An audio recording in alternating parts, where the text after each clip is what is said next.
রাত গভীর। গ্রামের শেষ প্রান্তে বনবাড়ি নামে একটা পুরনো জমিদার বাড়ি আছে।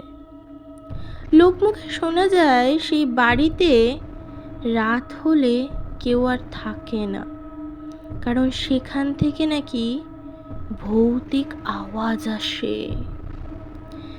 একবার শহর থেকে কয়েকজন তরুণ ভূতের গল্প শুনতে সেখানে রাত কাটানোর সিদ্ধান্ত নিল।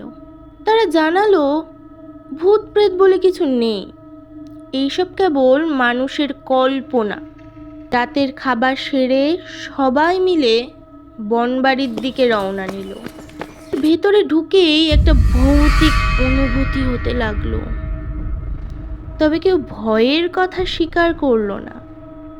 সবাই মিলে একটা বড় ঘরে গিয়ে বসলো, আড্ডা শুরু করলো। রাত বাড়তে লাগলো। হঠাৎ ঘরের ভেতর থেকে অজানা ঠান্ডা বাতাস বইতে শুরু করেছে।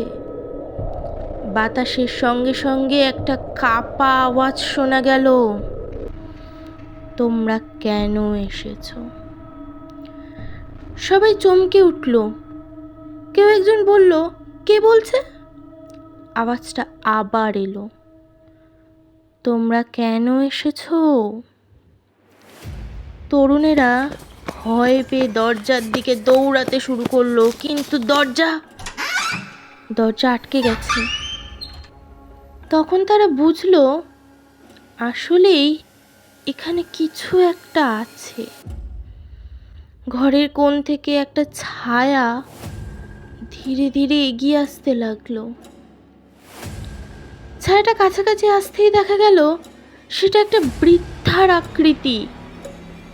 তার চোখ দুটো লাল, মুখে একটা অদ্ভুত হাসি।